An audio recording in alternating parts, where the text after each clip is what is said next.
Buenas tardes, sí se ¿Cómo escucha. está? Hola Juan Cruz. Hola, buenas. Hola Mariano.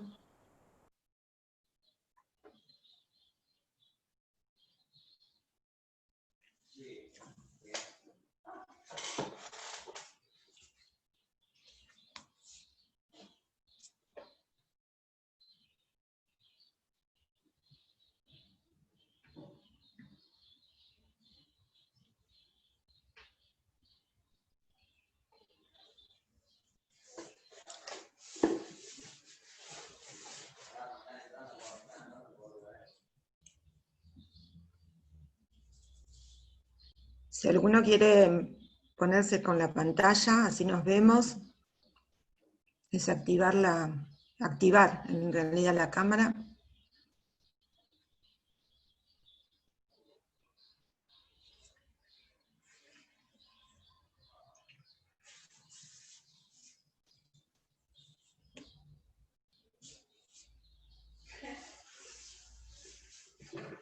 Hola Nadia.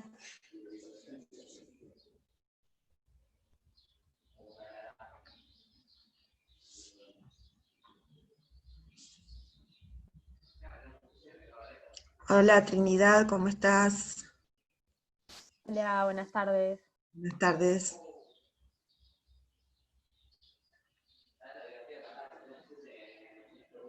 Juan Cruz, ¿cómo va?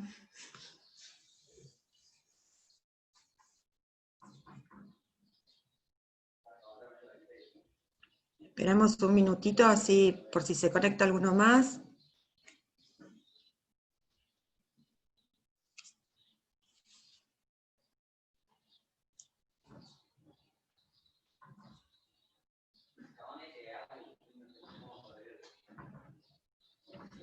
Hola Lucía, buenas tardes. Hola, buenas tardes.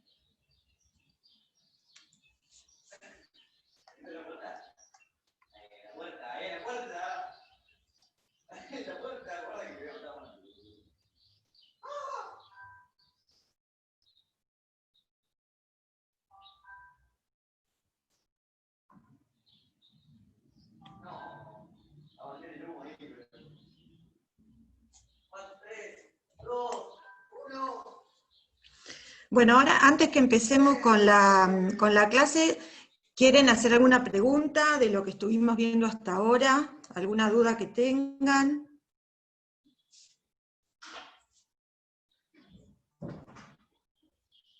¿Van leyendo algo? ¿Más o menos van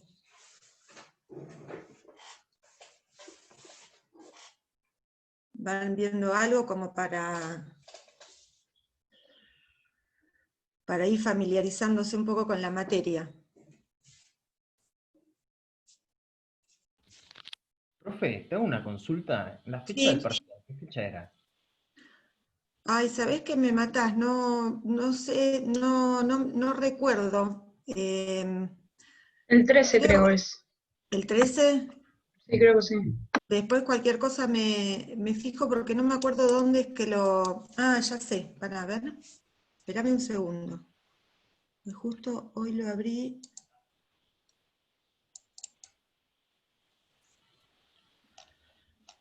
Ya te digo.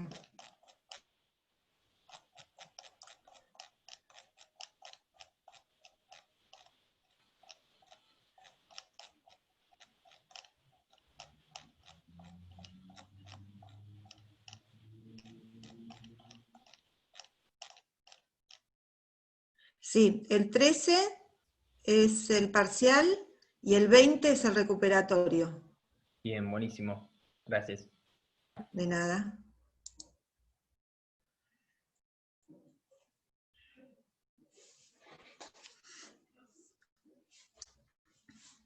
Bueno, Si les parece, vamos arrancando, se siguen uniendo,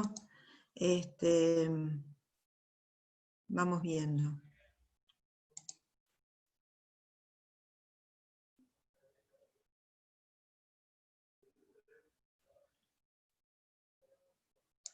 A ver si tengo acá.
Ahí no ven, ¿no? La pantalla ustedes. No.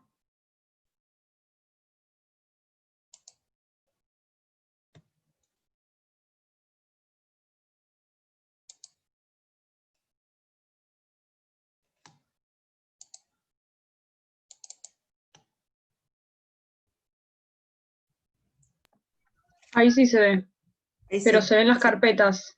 Sí, sí, ahora entro acá. Gracias.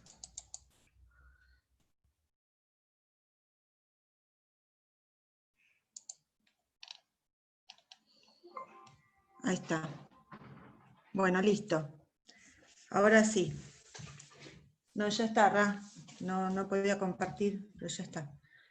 Bueno, vamos a empezar hoy con este tema de las uniones convivenciales. Ustedes estuvieron viendo hasta ahora una de las formas familiares, que es el matrimonio, y lo que introduce el Código Civil nuevo es la regulación de lo que llamamos uniones convivenciales. Cecilia Grossman, que es una estudiosa del derecho de familia y siempre estuvo muy adelantada en relación a la temática que tiene que ver con el derecho de las familias, hablaba de lo que era el derecho y la realidad, o sea, que esto que venimos diciendo siempre, que como las normas, y en este caso el Código Civil, se tienen que ayornar a lo que es la realidad de las personas, ¿no es cierto? Entonces, esta institución familiar que no estaba regulada en el Código Civil, comienza a tener con esta la nueva normativa del Código Civil y Comercial, una regulación especial. En el Código Civil anterior se hacía mención en algunos artículos de lo que denominábamos el concubinato, ¿no? Es como la forma que teníamos de decir lo que era una unión entre dos personas, y se lo denominaba concubinato, y como el lenguaje no es neutral, sino que tiene un impacto en las personas, también se le cambió el nombre a lo que era el concubinato, ya que sonaba como más peyorativo, ¿no? Uno cuando estaba en pareja no decía, te presento a mi concubino, por ejemplo, ¿no? Era como no tan bien visto en la sociedad estas uniones fuera del matrimonio. Por eso se sugiere el cambio, ¿no? en el lenguaje, y se los denomina unión convivencial.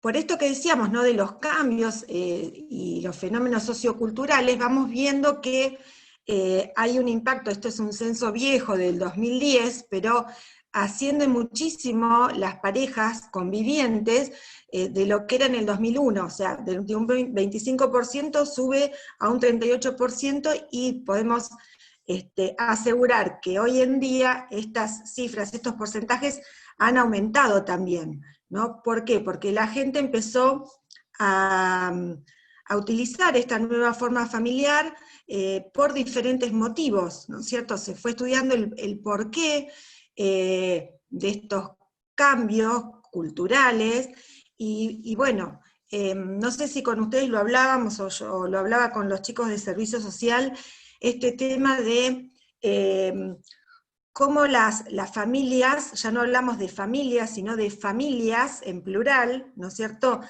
Y la aceptación de nuevos modelos familiares por diferentes circunstancias personales de las partes. Por un lado, vamos viendo que ahora hay menos estabilidad en lo que se refiere a la conformación de una familia, ya que las personas viven más tiempo, entonces pasan por distintas formas familiares. Algunos que han contraído matrimonio en su momento, cuando tienen una nueva pareja, tal vez ya no apuestan nuevamente a un nuevo matrimonio, sino que por una decisión personal eligen esta forma familiar, que es la unión convivencial. Otras personas por cuestiones económicas. Bueno, los motivos son diversos, pero vemos un incremento, ¿no? Entonces, Profesora, no se ve el PowerPoint. ¿no lo están viendo? No. Se ve los documentos y el archivo de uniones confidenciales, pero no está abierto. Porque me pone acá como que estoy compartiendo pantalla. A ver. Claro, nosotros vemos su pantalla, pero no el PowerPoint. ¿No el Power? No. A ver. Profe, ¿puede ser que haya gente en sala de espera también? A ver. No me sale a mí. A ver.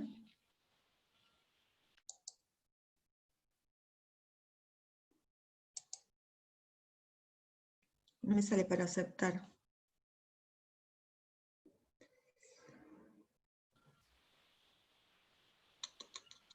¿Qué están poniendo? A ver en el... Puso a alguien en el grupo, pero no, si no ¿Sí? tenés nadie, no, No, pero no tengo a nadie. no por No, eso. no, y estoy yo como anfitriona. No, lo que no sé por qué no les sale a ustedes el Power. A ver. Ahí no lo ven, ¿no? Rami. Porque ahí se dejó de No, ahora- compartir pantalla. sí.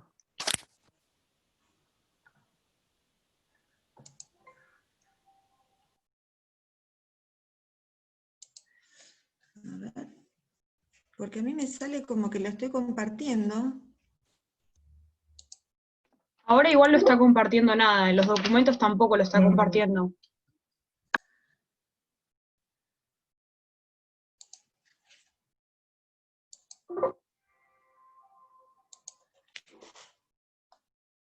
Rami, vení, por favor.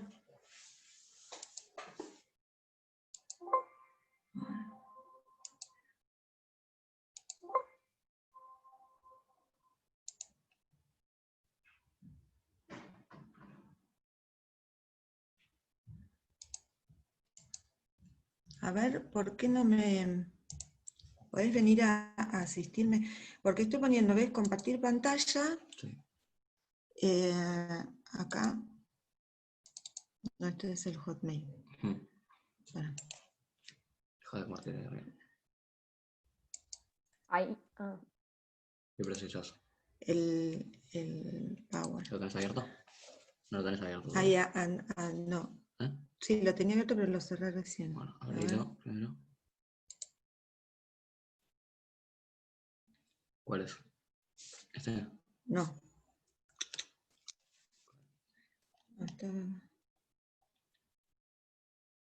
No, pero de acá no, de acá hay que abrirlo. Este.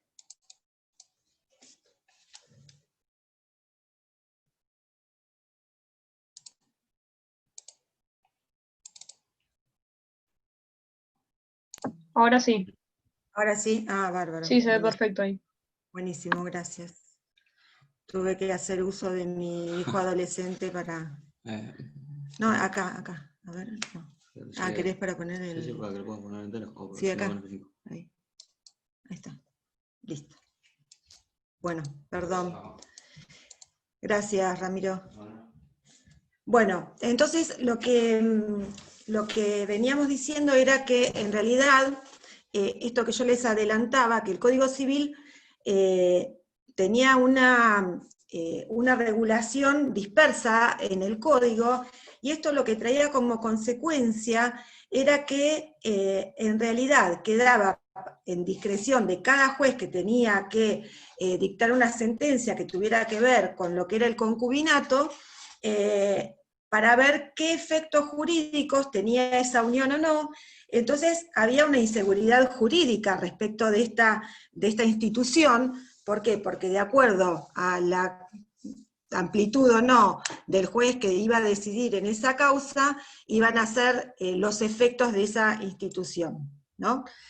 Es por eso que lo que se piensa a partir del nuevo Código Civil es que la ley tiene que ser una herramienta sobre la base de los principios de solidaridad y la autonomía de la voluntad de las partes. ¿Se acuerdan que lo hablamos, lo de la autonomía de la voluntad, cuando hablamos de los efectos personales del matrimonio? Acá también, o sea, buscamos que se respete el principio de solidaridad familiar, que se respete la autonomía, y a su vez que se proteja a los más vulnerables, porque ante estas desigualdades muchas veces hay un vulnerable dentro de la familia, que en general son las mujeres, ¿no es cierto? Entonces, con las cuales no tenían una regulación precisa y efectos igualitarios, depende a quién, qué juez era el que tenía que intervenir.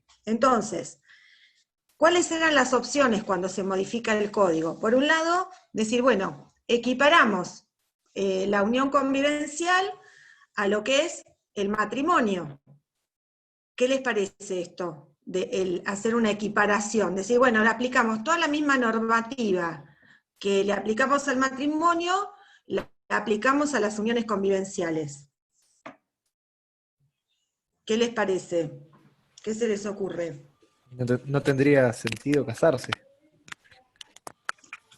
O sería también muy gravoso, por ahí estás recién conviviendo y ya tenés los mismos efectos que una pareja que lleva 15 años de matrimonio.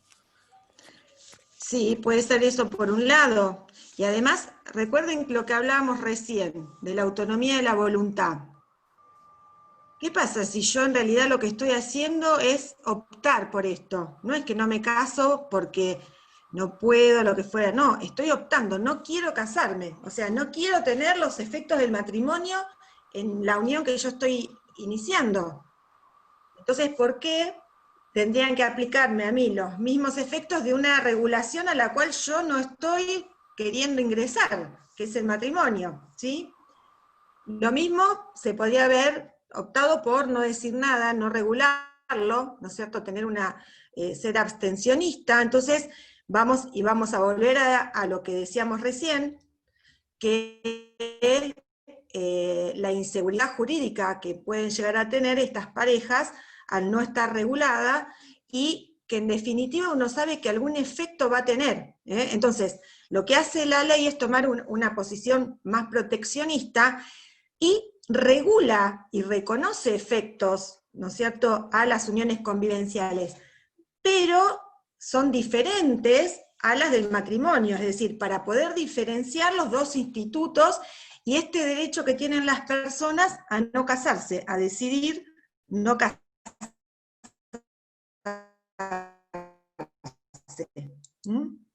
Recién, ¿no? Lo que va, cómo se juega el tema de la autonomía de la voluntad, que lo hablábamos la otra clase cuando hablábamos de los efectos, ¿no es cierto?, que tiene que ver con la libertad de las personas, con el límite, ¿no es cierto?, en el orden público, y este derecho que tenemos a casarnos o no casarnos, ¿no es cierto?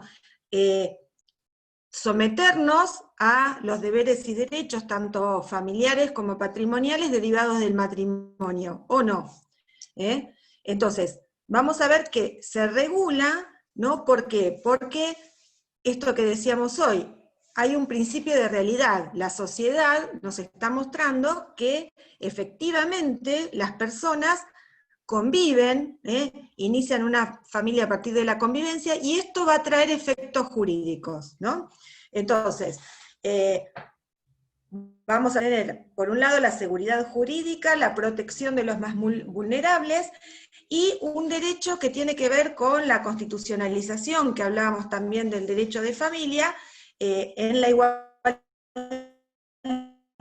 y no discriminación de acuerdo al tipo familiar que nosotros elegimos, ¿no?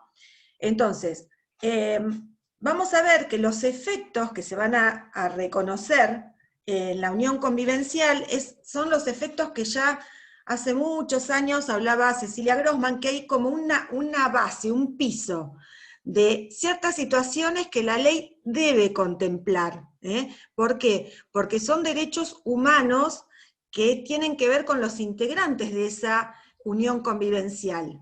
¿Y cuál es esa base que ahora la vamos a ir viendo detenidamente? Y bueno, lo que tenga que ver, por ejemplo, con la asistencia y los alimentos de los convivientes, la protección de la vivienda, la compensación económica que se puede tener al finalizar una unión convivencial.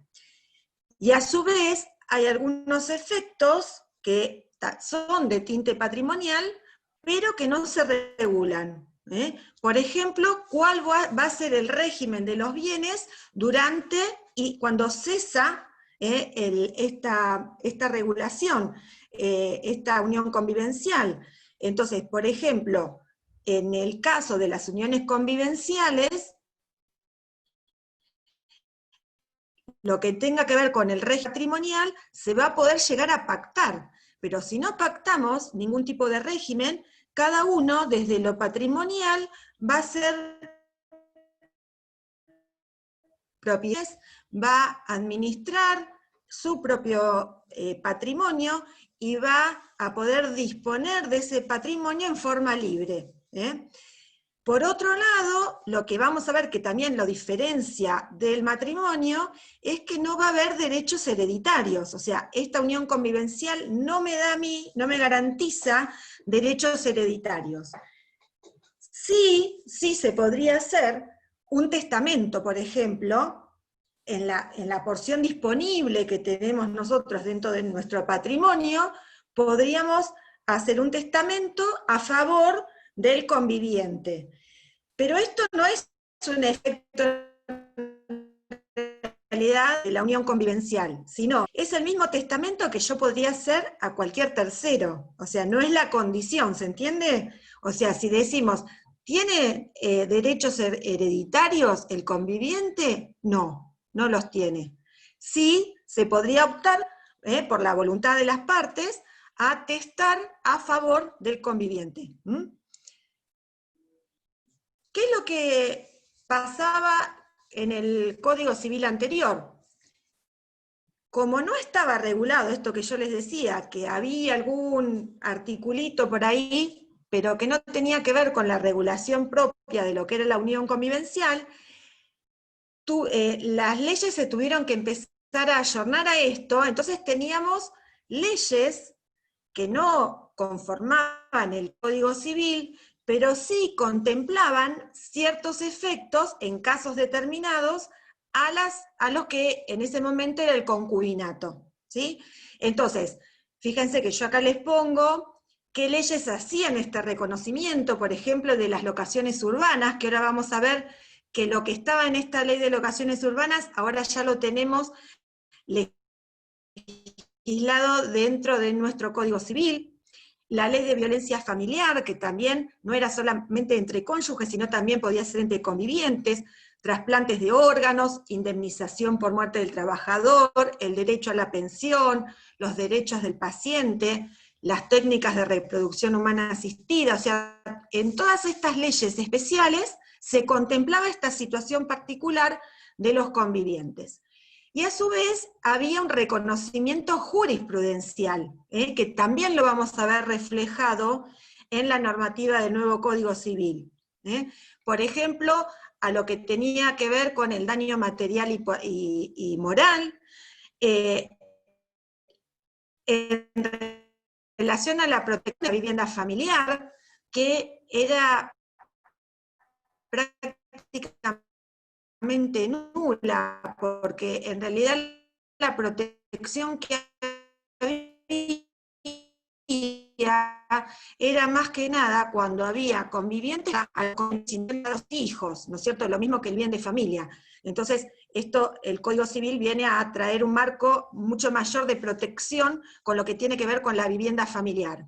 Y lo mismo con la adopción, que cuando se hablaba de la adopción conjunta, se hacía referencia siempre a los cónyuges, pero la jurisprudencia empezó a también equiparar las uniones convivenciales a los fines de las adopciones. Vamos a ir dejando. Bueno, entonces, ¿qué requisitos, ¿no es cierto?, vamos a tener cuando hablamos? Yo voy pasando algunas filulas más rápido porque hay jurisprudencia, y eso que ustedes lo pueden ir viendo, porque como no tuvimos clase ayer, voy a intentar que veamos todo el tema hoy, ¿sí? Igual si voy muy rápido o me quieren hacer alguna consulta, me van frenando, porque yo, como no veo a todos, no sé si están entendiendo, si no, entonces, porque con las caras uno se va también medio dando cuenta, ¿no? Si están durmiendo o si me ponen cara de que no estoy entendiendo lo que estás diciendo, pero no hay problema, me interrumpen y yo paro. Entonces, primero fíjense que en la definición volvemos a equiparar de alguna manera, esto sí, con el matrimonio, en cuanto a que vamos a hablar de dos personas, ¿sí? Y estas dos personas van a tener un proyecto de vida en común. Es decir, que esta unión va a estar basada en una relación afectiva de estas dos personas, de carácter singular, es decir, nuestro código mantiene, al igual que el matrimonio, la singularidad en las relaciones. A su vez, para diferenciar y para poder acreditar que estoy unida convivencialmente, ¿cómo va a tener que ser frente a los terceros esta unión? Y bueno, va a tener que ser una unión pública, no soy el amante.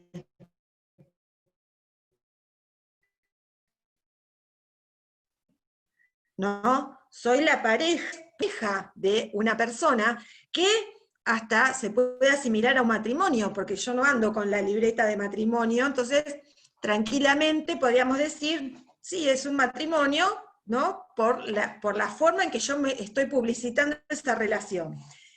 La estabilidad, que vamos a ver que va a tener también un requisito en nuestro Código Civil para determinar cuándo una unión convivencial es estable, porque vamos a ver ahora que el Código le determina un tiempo, cosa que no las leyes que estuvimos viendo en la filmina anterior, cada una tenía una regulación distinta. Algunos ponían 2 años, 5 años, a veces quedaba el criterio judicial, ¿no es cierto? ¿Cuál es el tiempo para decir, bueno, a partir de ahora esta unión tiene efectos jurídicos? ¿Sí? Otro requisito va a ser la convivencia. Acá sí se va a exigir la convivencia. ¿Recuerdan que cuando hablábamos en los deberes personales, el de la cohabitación, que decíamos, bueno, a veces en la autonomía de la voluntad en el matrimonio podría ser esto de las parejas LAT que vivan en diferentes domicilios, pero que sigan manteniendo el proyecto de vida en común? Acá no, acá sí es necesaria la convivencia porque va a ser justamente uno de los requisitos para diferenciar esa unión a otro tipo de unión que no sea una unión convivencial. Y por supuesto, las uniones convivenciales, al igual que el matrimonio, pueden ser personas del mismo sexo o de diferente sexo. Entonces, vamos a tener un elemento que es el elemento fáctico, ¿no? Que es en el afecto, en el proyecto común, y esto lo vamos a diferenciar justamente a otro tipo de relaciones que pueden ser afectivas o de parentesco, porque yo vivo con un hermano, o porque vivo con una amiga, porque nos vinimos a estudiar a Mar del Plata y compartimos un mismo departamento para los gastos compartirlos también, ¿no es cierto? Entonces, ahí tenemos que diferenciar, cuando hablamos de una unión convivencial, a otros tipos de relaciones que no tienen que ver con este afecto y proyecto de vida en común. Por eso hablamos de un elemento volitivo, ¿no? Que no es solamente el convivir bajo un mismo techo, tener un domicilio común, sino también mantener un proyecto de vida en común. Entonces, el objetivo es desarrollar una familia, una nueva forma familiar a través de una unión convivencial. Decíamos que la relación tiene que ser pública y notoria, entonces no sirven las formas que sean ocultas, secretan, o sea, la imagen social que se va a proyectar es de una familia. Una pretensión de estabilidad, de duración, de permanencia, no una relación efímera de noviazgo cuando recién nos estamos conociendo, no. Acá va a haber una estabilidad y un tiempo determinado. Decíamos que es singular, monogámica, no pueden formar parte de esta unión más de 2 personas, y es independiente, como decíamos, de la orientación sexual. Cuando decíamos que van a surgir vínculos afectivos de esta pareja, donde vamos a tener los 2 caracteres que mencionábamos recién. Por un lado, la convivencia, y por el otro lado, el proyecto de vida en común. ¿Qué es lo que los va a diferenciar de otras relaciones afectivas, como por ejemplo, novios que no conviven, relaciones de amistad o de parentesco, amigos, hermanos? El artículo 510 nos da los requisitos para que podamos decir que estamos frente a una unión convivencial. En primer lugar, un requisito de edad, que es que tienen que ser mayores de 18 años. Y además, que no estén unidos por vínculos de parentesco, en línea recta, en todos los grados, colateral hasta el 2º grado, y en afinidad en línea recta. Tampoco puede haber impedimento de ligamen, es decir, si hay un matrimonio anterior que no está disuelto, no podemos iniciar una unión convivencial, porque todavía tenemos el estado jurídico matrimonial. Que no esté registrada otra convivencia anterior, o sea, no solo el matrimonio, sino una convivencia simultánea. Ahora después vamos a ver cuándo finaliza esta unión convivencial, pero simultáneamente voy a poder tener 2 uniones convivenciales, que tiene que ser de 2 años, para poder decir que estamos frente a una unión convivencial. ¿Por qué se pone este plazo? Por esto que hablábamos hoy. Se empezó a tomar un poco lo que en su momento era la Ley 1004 de la Ciudad Autónoma de Buenos Aires, que regulaba las uniones civiles, ¿sí? Que uno podía, si quería registrar las uniones civiles, se podían hacer. Entonces, si no se le ponía un plazo, había que judicializar, ¿no es cierto?, cada cuestión, y de acuerdo al juez que nos tocara, determinar si esa unión realmente es estable, pública, permanente. Entonces, con este plazo, ya vamos a hacer que todos los jueces van a tomar la unión convivencial con el mismo parámetro de tiempo. Bueno, esto es lo que dijimos recién.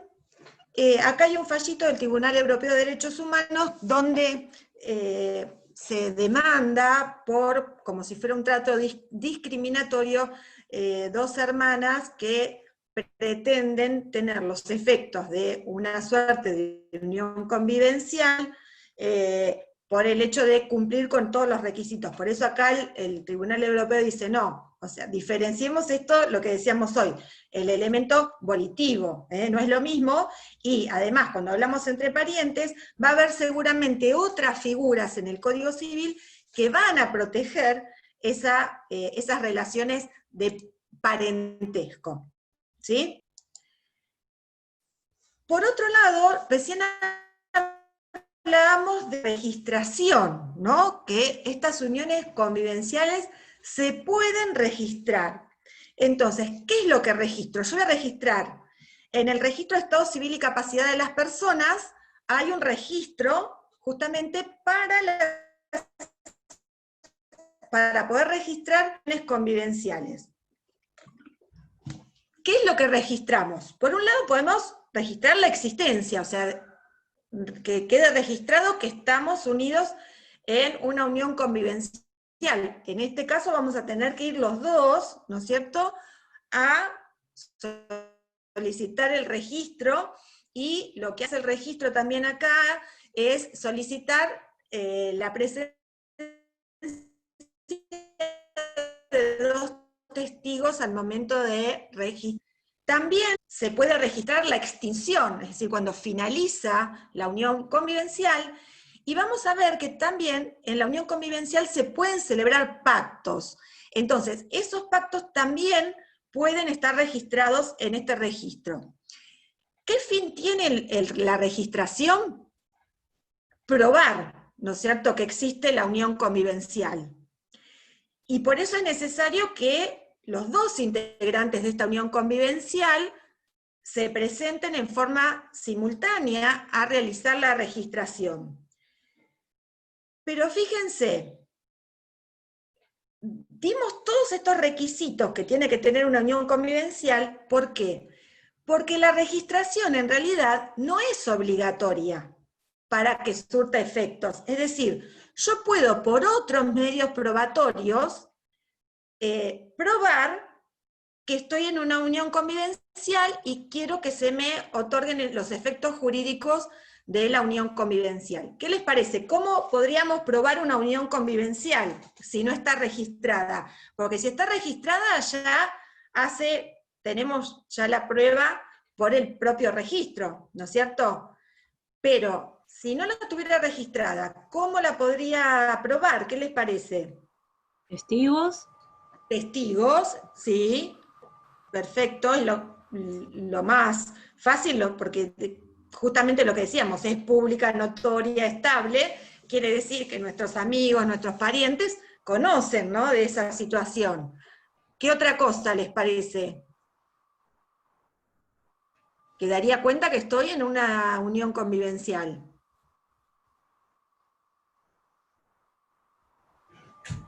El mismo domicilio en el DNI, por ejemplo. El mismo perfecto, sería una prueba documental, perfecto. ¿Qué podríamos tener también? Hijos en común. Hijos en común. O sea, fíjense que hay muchos medios probatorios por los cuales yo puedo decir, estoy en una unión convivencial y por eso quiero que se me apliquen los efectos. Acá lo que tenemos que ver es que, si bien no es obligatoria la registración para tener efectos jurídicos, sí lo va a ser para la protección de la vivienda. En ese caso, si nosotros queremos tener protegida la vivienda, sí es requisito la registración, ¿sí? Entonces eso hay que tenerlo en cuenta, al momento de los efectos. Bien. Y yo les decía que una de las cosas que se puede registrar son los pactos de convivencia. Volvemos con esto de los pactos de convivencia a lo que es la autonomía de la voluntad, ¿no? Por esta autonomía de la voluntad podemos realizar pactos de convivencia que se realizan por escrito, y que pueden tener varias cuestiones, como por ejemplo la atribución del hogar conyugal, cómo vamos a dividir los bienes. Recuerdan que cuando dijimos no tenemos una forma de determinar la división de bienes o cómo nos vamos a manejar con los bienes, es como si no estuviéramos unidos, ¿no es cierto? Cada uno se hace cargo de sus propios bienes, pero puede ser que yo a través de un pacto de convivencia sí determine cómo nos vamos a manejar desde lo patrimonial, cómo vamos a dividir los bienes cuando cesa esa unión convivencial, cómo vamos a contribuir a las cargas del hogar conyugal, o cualquier otra cuestión que querramos que quede asentado dentro de un pacto de convivencia. Y acá, esto que decíamos hoy, ¿no? Y esto que yo les decía que hablaba ya Cecilia Grossman hace muchos años atrás, de la necesidad de un piso mínimo obligatorio, es decir, uno puede realizar este pacto de convivencia, lo tiene que hacer por escrito, pero hay una cuestión de orden público y de derechos humanos, de protección a las personas que están dentro de una unión convivencial, en la cual nos dice, ustedes pueden pactar lo que quieran, pero no se van a poder apartar de lo que disponen los artículos 519, 20, 21 y 22. ¿Qué tienen que ver justamente? Con efectos que hacen al derecho humano de las personas, ¿no? A la asistencia, a la contribución de los gastos del hogar, a la responsabilidad que van a tener los convivientes frente a las terceras personas, y cómo se va a proteger la vivienda familiar. Fíjense que yo acá les pongo solo para las que están registradas, o sea, se va a proteger la vivienda, pero tenemos que acordarnos de este requisito de la registración para que tenga efectos. Entonces, el límite a estos pactos de convivencia va a estar dado, entonces, por el orden público, por el principio de igualdad de los convivientes, y que no puedan afectar derechos fundamentales de sus miembros, o sea, que sea notoriamente diferente los efectos que se le confieren a uno que a otro. Se pueden modificar, se pueden rescindir y se pueden extinguir. Esto es por acuerdo de ambos, o sea, así como cuando los voy a registrar tengo que ir de acuerdo con mi conviviente, para la modificación, la rescisión, tiene que haber acuerdo. El cese de la convivencia, como dijimos que es un requisito fundamental, la convivencia, el hecho de cesar la convivencia hace que cese también la unión convivencial. Al cesar la unión convivencial, va a extinguir los pactos para un futuro. ¿Qué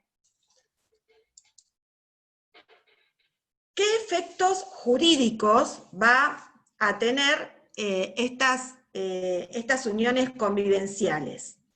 Dijimos que en lo que tiene que ver con las relaciones económicas, lo primero que tenemos que tener en cuenta es si lo patrimonial, lo económico, lo plasmamos en un pacto de convivencia. Entonces, si lo plasmamos en un pacto de convivencia, va a superar lo que es la autonomía de la voluntad a cualquier otra normativa y se va a aplicar el acuerdo que hicimos patrimonial entre convivientes. Si no pusimos nada en el pacto de convivencia, entonces va a haber una libre administración y disposición de los bienes. Acá vamos a tener una restricción en la administración y disposición, así como lo vieron en el matrimonio, en la unión convivencial también vamos a hablar de una restricción cuando se trate de lo que es la vivienda familiar y los muebles indispensables que están dentro de esa vivienda familiar. Esto lo vieron en el matrimonio, ¿no? Esto cómo innova también acá el Código Civil en cuanto a no solamente proteger lo que es el techo, la vivienda propiamente dicha, sino todos los muebles que están dentro de esa vivienda. Porque, ¿qué nos pasaba también? Se excluía una persona o se le otorga la vivienda a uno de la pareja, cuando llega se la desmantelaron. ¿No es cierto? No solamente piensen lo indispensable, ¿no? La mesa, las sillas, la heladera, la cocina, pero podemos llegar a ver causas en las cuales hasta las canillas han sacado, ¿no? Porque ustedes saben que cuando la gente se pelea en serio, ¿no, Karina? Pasa eso, entonces uno tiene la idea de, bueno, sí, le sacó la heladera, el televisor, sí, no, pero en algunos casos es hasta eso. El código prevé esto también. Lo mínimo para que yo entre en esta vivienda es tener las comodidades mínimas, ¿sí? Bien, eso también va a estar protegido. A su vez, también va a haber efectos jurídicos respecto a lo que tiene que ver con la asistencia, con la contribución a los gastos del hogar y con la protección de la vivienda familiar, como veníamos diciendo. La asistencia dijimos que estaba regulada en el 519, y acá es más restrictiva a lo que cuando hablamos en el matrimonio, ¿no es cierto?, en los deberes y derechos personales. ¿Por qué? Porque acá cuando hablamos de asistencia, hablamos solamente mientras dure la convivencia. Esa es la obligación que tienen los convivientes respecto a lo que tiene que ver con la asistencia. ¿Qué les parece? En el pacto que hagan los convivientes, ¿podrían pactar que en caso de cese de esa unión convivencial, alguno de los dos le va a prestar alimentos al otro? ¿Qué les parece? ¿Se podría eso pactar? Sí, ¿por qué no? Bien, ¿quién me está hablando? Yo, Mariano. Mariano. Bien, ¿por qué te parece que sí? Porque dijimos, el límite estaría dado justamente en este 519. ¿Por qué te parece que sí se podría pactar algo que está fuera del 519, que el 519 nos dice durante la convivencia? Primero porque tiende, ¿no?, a lo que es el carácter alimentario, ¿no? Sí. Y para equilibrar la balanza, ¿no? Si hay una disparidad, Sí, o sea, como que lo están previendo, que puede ser que más adelante, si no hay uno que no aporta, puede ser claro, que haya un desequilibrio. ¿Y basado en qué esto entonces? ¿En qué la principio que autonomía de la dijimos? voluntad. Los Exacto. dere- Sí, y en los ¿quién me derechos habla? humanos, ¿o no? En los derechos Exacto, humanos. sí, sí, porque es un derecho humano esto. Y además piensen que acá dijimos que es un piso mínimo lo que hay que proteger. O sea, lo que no podríamos pactar es, bueno, no, durante la convivencia no nos debemos alimentos. Eso no, porque va por debajo del piso mínimo. Pero como decía Mariano, bueno, no, pero acá estamos con algo más, estoy previendo cuestiones que en realidad amplían el 519. Entonces sí, se puede realizar, obviamente. Y también en este caso es un deber recíproco. ¿Qué diferencia le ven con el matrimonio, con lo que vimos en el matrimonio?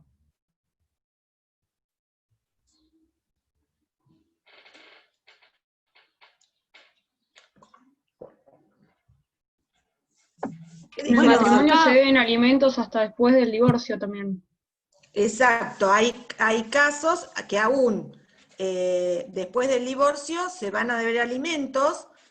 Ojo, no lo digas tan general, Lucía me respondió, ¿no? Sí, sino que en los casos excepcionales, ¿no? Que nos determina el código. Y en la separación de hecho también, porque de hecho sigo el matrimonio, ¿no? Cuando estoy separado de hecho. Pero, ¿no le llama la atención algo respecto a cómo se titula este artículo?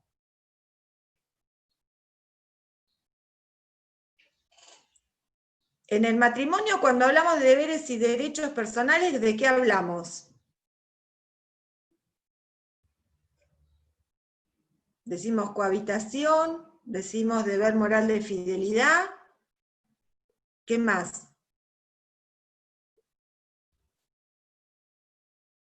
En el matrimonio hablamos de asistencia, pero hablamos de algo más. que lo estamos diciendo ahora, en realidad.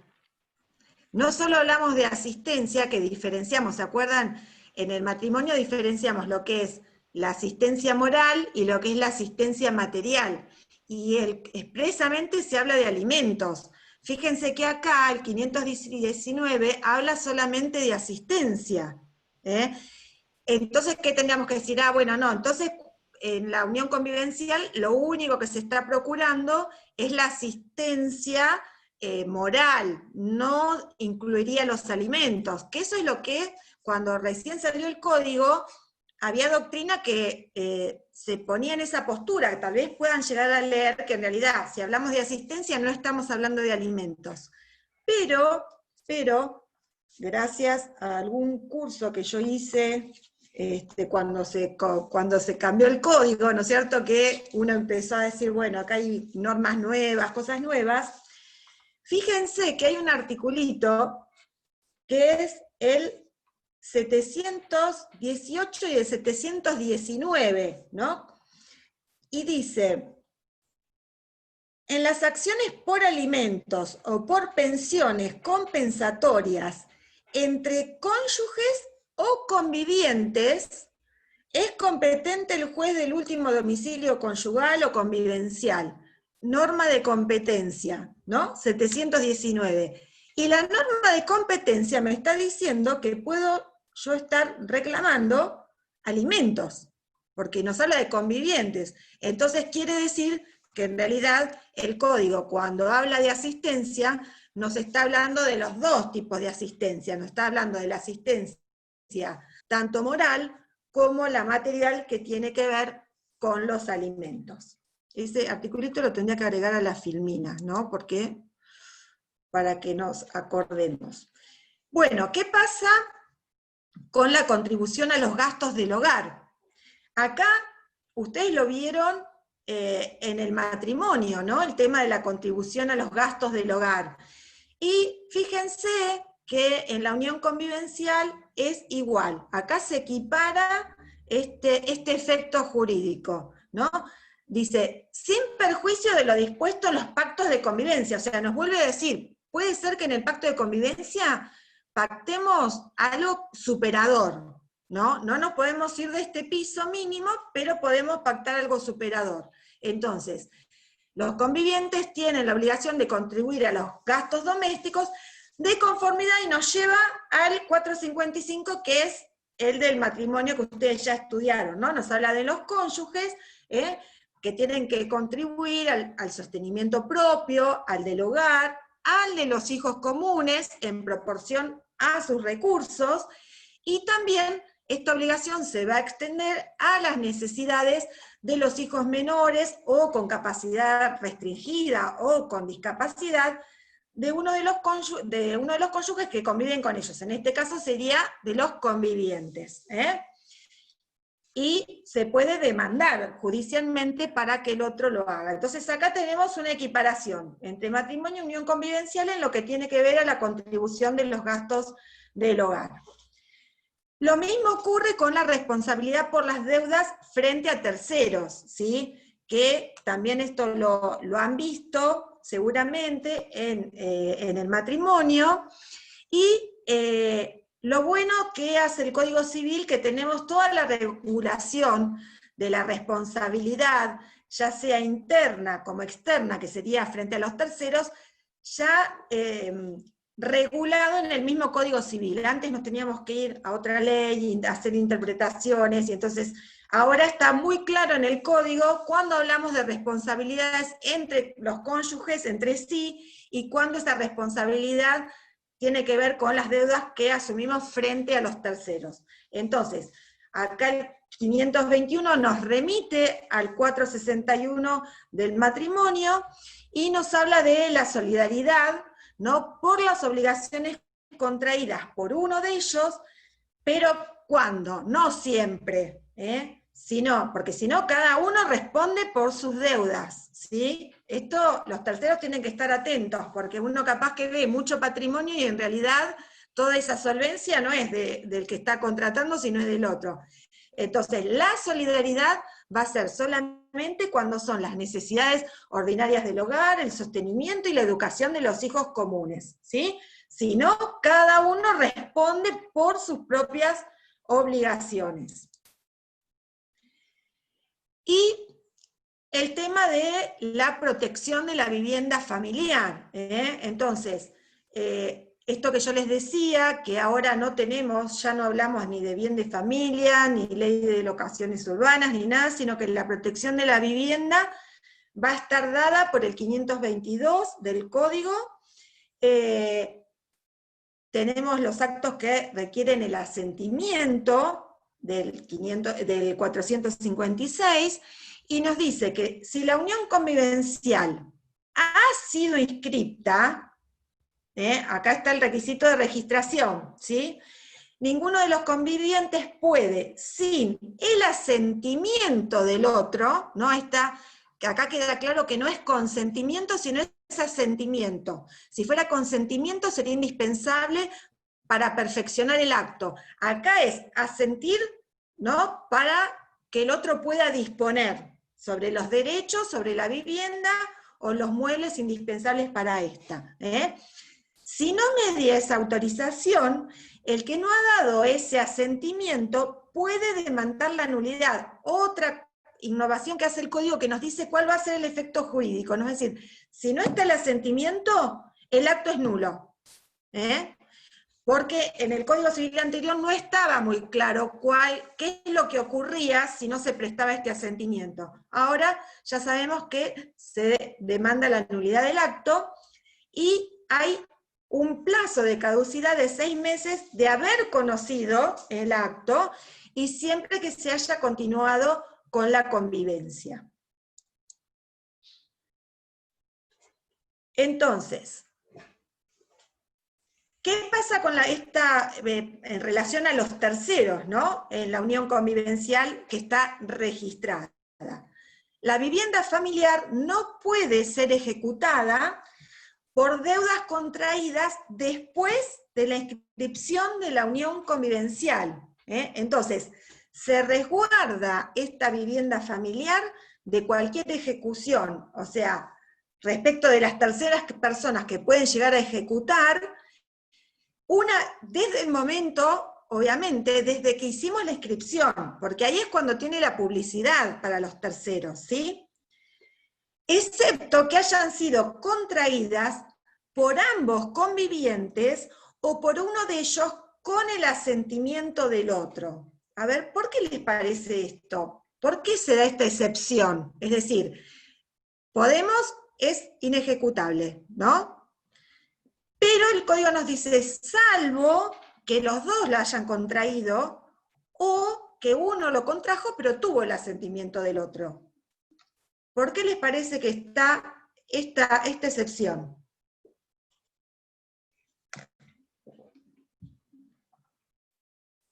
Porque otra vez actúa la autonomía de la voluntad de ellos, ¿no? De cambiar ese convenio que tenían anterior, ¿no?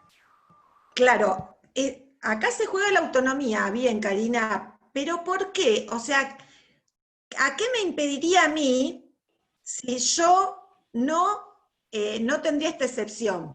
O sea, si una vez que yo escribo, y siempre va a poder ser ejecutada por otros. Piensen si tenemos que sacar un crédito. Por ejemplo, yo quiero sacar un crédito. ¿Qué me van a exigir? Seguramente. Y el recibo de sueldo, alguna propiedad, alguna garantía. Entonces, una garantía. Y capaz que esto es lo único que yo tengo, ¿no? Que es la protección justamente de la vivienda. Pero entre los dos decimos, bueno, nos arriesgamos, sacamos un crédito porque vamos a poner un emprendimiento, lo que fuera. Entonces, los dos son conscientes que están afectando esta protección que nos da la ley en forma derecha. No tenemos que ir, como teníamos que hacer antes, registrar como bien de familia. No, la ley ya me protege. Yo digo, bueno, quiero que me proteja, pero bueno, yo soy grande, me hago cargo por la autonomía de la voluntad, sé que estoy arriesgando, pero somos los dos conscientes que estamos arriesgando esto. ¿Con qué? Con otro fin. Decir, bueno, necesito este crédito para... Entonces, por eso es que está esta excepción, ¿sí? En la cual los dos de común acuerdo, porque si es uno solo, le está afectando al otro, porque si yo después no pago, me van a ir y me ejecutan. Entonces, si estamos de acuerdo, no habría inconvenientes. Bueno, entonces, ¿cuándo cesa? O sea, hasta ahora vimos cuáles son los requisitos, qué efectos va a tener mientras estamos dentro de la unión convivencial, y cuándo puede cesar esta unión convivencial. Obviamente por muerte o ausencia o con presunción de fallecimiento. Puede ser por el matrimonio o una nueva unión convivencial. ¿Se acuerdan que dijimos, si cesa porque dejan de convivir y empieza otra convivencia con otro, la anterior cesó? O que mi conviviente contrae matrimonio con otra persona. Listo, cesa. O puede ser que contraigamos matrimonio los dos, entonces ahí ya no es más unión convivencial, sino que es matrimonio.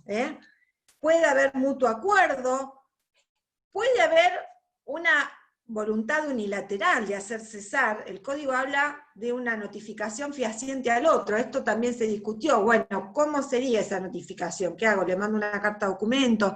El código no nos dice de qué manera, pero bueno, sabemos que el cese de la convivencia hace también que cese la unión. Entonces, esto de, aunque si es voluntad unilateral y me fui, se entiende entonces que cesó la unión.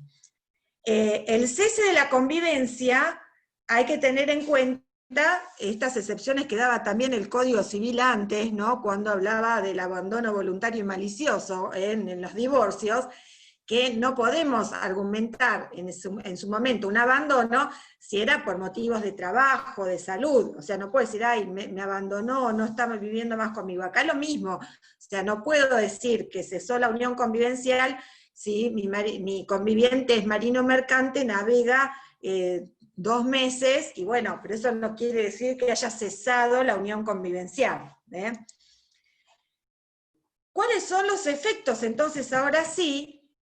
¿Cuándo cesa la unión? ¿No? Porque los que vimos eran mientras estábamos conviviendo. Ahora vamos a hablar de los efectos una vez cesada la unión convivencial. Al igual que en el matrimonio, vamos a hablar de la compensación económica. ¿Recuerdan?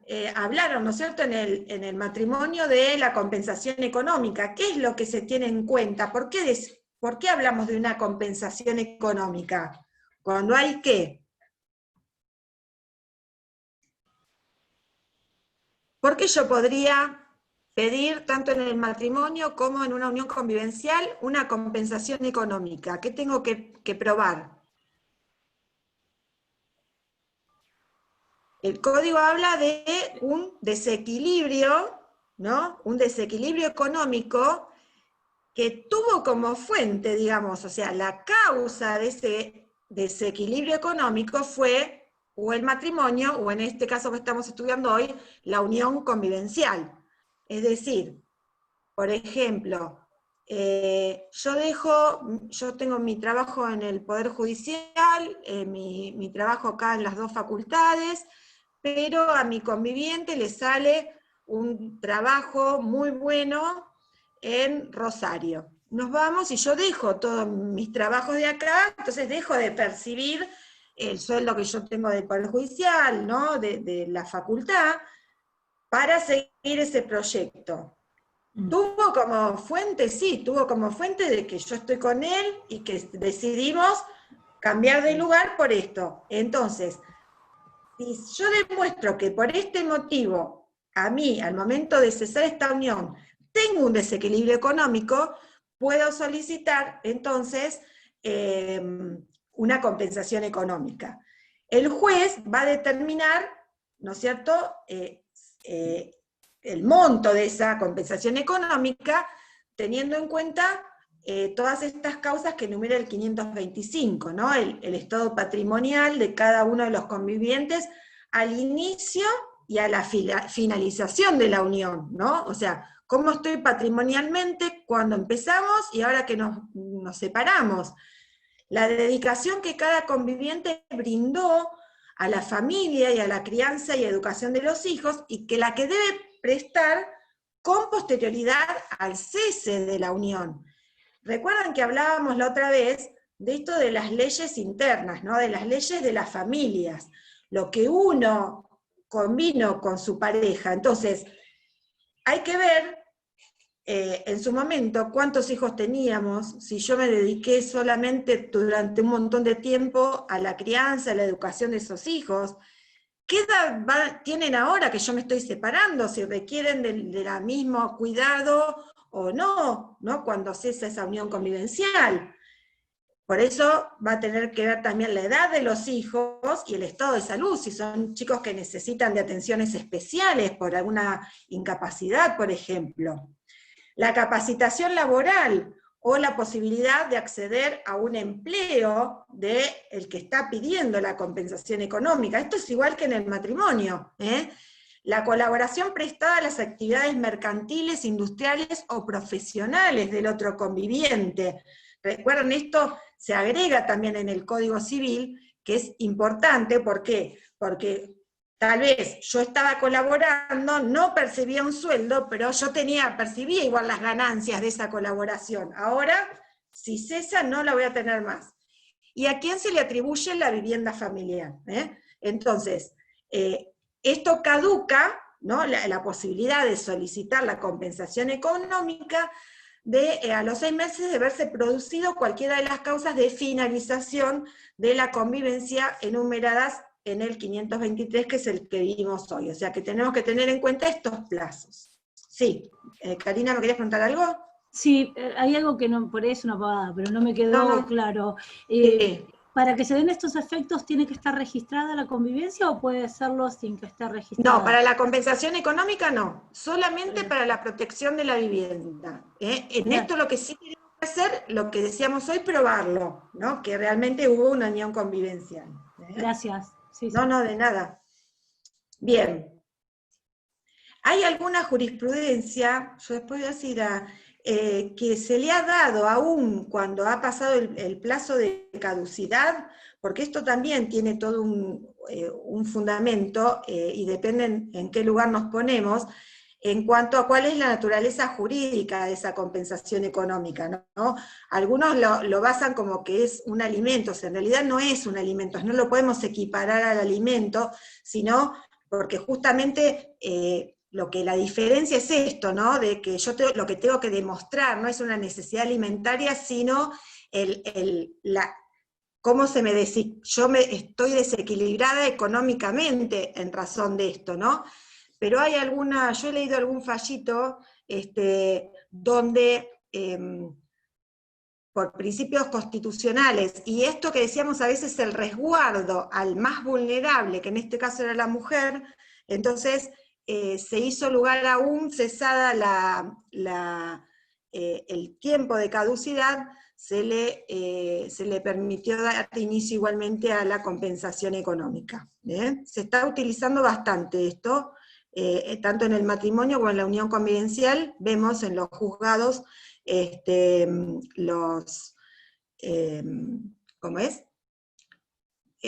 las peticiones de compensaciones económicas. Bien. ¿Cómo se diferencian, ¿no es cierto?, entre la modalidad en uno y en otro instituto, ¿no? En las uniones convivenciales, tanto en las uniones convivenciales como en el matrimonio, se puede dar por una prestación única, o sea, un monto determinado de dinero. Una renta temporaria por un plazo determinado. Acá encontramos una diferencia, porque fíjense que en las uniones esa renta no puede superar el tiempo de convivencia. Entonces, si yo estuve en convivencia 5 años, esta renta no va a poder ser mayor a los 5 años. salvo que lo hubiera puesto en el pacto de convivencia, que se puede extender más allá de eso. Si no, tiene un límite. Vieron que el Código Civil ahora le da mucha bolilla a esto de los plazos, de los tiempos, ¿no? Para que las personas adquieran derechos, ¿no es cierto?, que tengan que ver con estos plazos. En cambio, fíjense que en el matrimonio puede ser una renta temporaria, pero se puede dar excepcionalmente por un tiempo indeterminado. Acá habría una diferencia. Y otra diferencia importante es que en las uniones convivenciales, en el pacto, podemos pactar que no vamos a reclamar la compensación económica. En cambio, en el matrimonio no tenemos esta autonomía de la voluntad para pactar que no vamos a reclamar una compensación económica. La caducidad se da a los meses. Uno es a partir del cese y el otro es a partir de la sentencia del divorcio. ¿Qué pasa con la atribución de la vivienda familiar? El 526 nos habla que el uso del inmueble que fue sede de la unión convivencial puede ser atribuido a uno de los convivientes en los siguientes supuestos. Por un lado, si tiene a cargo el cuidado de hijos menores de edad, con capacidad restringida o con discapacidad. O sea, este supuesto va a tener que ver, no está basado en lo que es en realidad la protección de la unión convivencial, sino que este supuesto lo que protege es a los hijos. Hijos menores o con una discapacidad. ¿Sí? Si el conviviente acredita la extrema necesidad de una vivienda y la imposibilidad de procurárselo en forma inmediata. Acá sí está la protección del conviviente. Yo tengo que demostrar que no tengo otra vivienda, que no tengo forma de obtener o procurarme, aunque sea por un alquiler, otra vivienda, entonces en ese caso se me podría dar la atribución de la vivienda familiar. Este efecto, fíjense, que es puramente derivado de la unión convivencial. Pero acá también tenemos un plazo que nos va a poner el juez, que esta atribución no se va a poder dar por más de 2 años, ¿sí? Obviamente también acá podríamos pactarlo, en el pacto de convivencia, que la atribución, como es una de las causales de lo que podemos, de los supuestos que podemos poner dentro del pacto de convivencia, podríamos pactar que la atribución sea por 4, porque es superior. ¿Podríamos por 1 año pactarlo? No. No, porque iría en contra, ¿no es cierto?, del que tiene ese beneficio. A su vez va a cesar la atribución si hay una nueva unión. ¿Por qué? Porque ya la obligación va a pasar a el que estamos conviviendo o unidos en matrimonio. O si desaparece este estado de necesidad, si tengo la posibilidad de procurarme yo la vivienda. Entonces, la diferencia con el matrimonio, el plazo determinado judicialmente sin tope, el derecho reconocido a todo matrimonio y en la unión convivencial que es pactable su exclusión.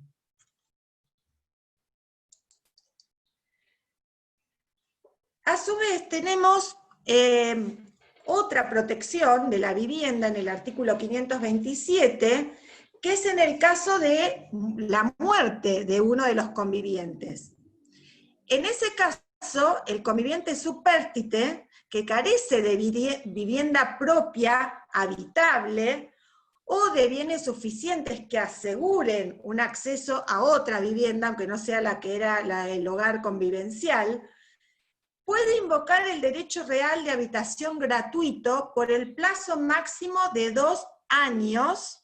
O sea, fíjense que son efectos que trascienden, ¿no?, la unión, y aun cuando fallece uno, seguimos protegidos con esta atribución de la vivienda, siempre sobre el inmueble que era propiedad del causante, y que constituyó el único bien que era el hogar familiar de esa unión convivencial, y que a la apertura de la sucesión no se encontraba en condominio con otras personas, ¿no? Porque si no ahí ya estamos afectando los derechos de los terceros. Este derecho cesa si el conviviente supérstite constituye una nueva unión convivencial, contrae matrimonio o adquiere vivienda propia habitable o bienes suficientes para acceder a esto. O sea, cuando cesan las causales por las cuales me atribuyeron como cónyuge supérstite, este derecho real de habitación. La diferencia con el matrimonio es que en el matrimonio es vitalicio, no hay una causa de extinción, y se aplica a todo matrimonio, y en la unión convivencial se puede pactar la exclusión.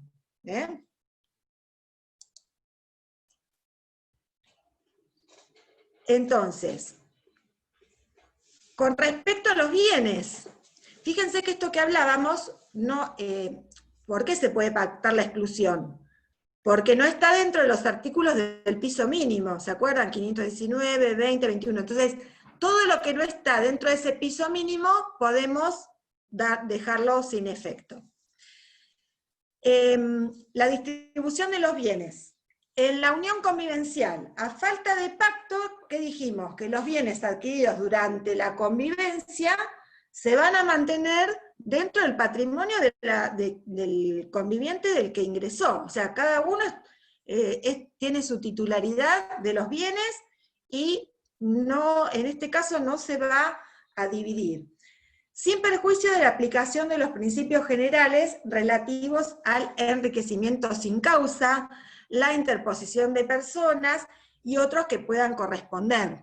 Es decir, tampoco sería justo si podemos llegar a determinar que una persona con prácticamente cero ingreso adquiera bienes en su nombre y no pueda demostrar de dónde vino todo ese dinero por el cual adquirió esos bienes. Entonces ahí hubiera un enriquecimiento sin causa, y en ese caso se podría judicializar el tema como para compensar desde lo patrimonial.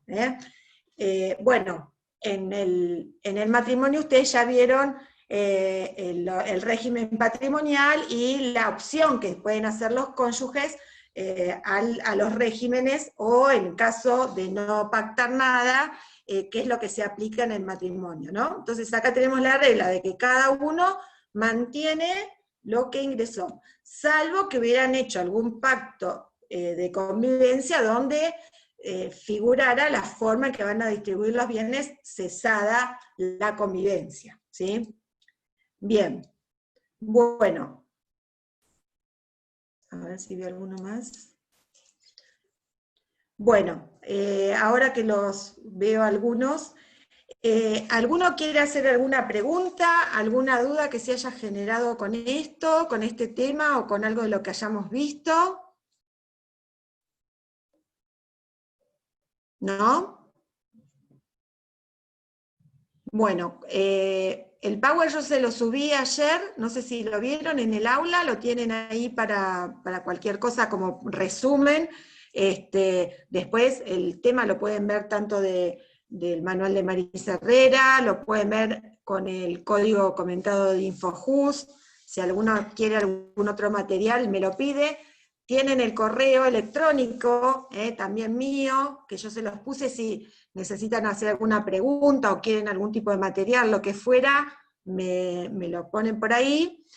Y la clase que viene, que van a tener conmigo, va a ser el viernes, y vamos a empezar con el tema de filiación. Vamos a hablar más que nada de lo que tiene que ver con la determinación de la maternidad.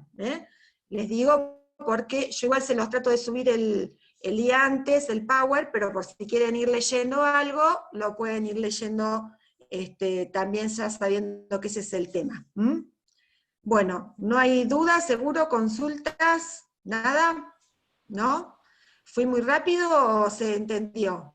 ¿Pudieron entender, sí? Sí, sí, se entendió. Todo bien. Bien, bueno, bárbaro, me alegro entonces. Bueno, chicos, nos vemos el viernes, entonces. Y feliz día, que ayer no les puse nada, Gracias, después me profe. quedé, digo, le puse a mis alumnos de trabajo social y digo, ay, no puse nada, qué maldita, lo único que hice fue poner el material y ni un feliz día, nada.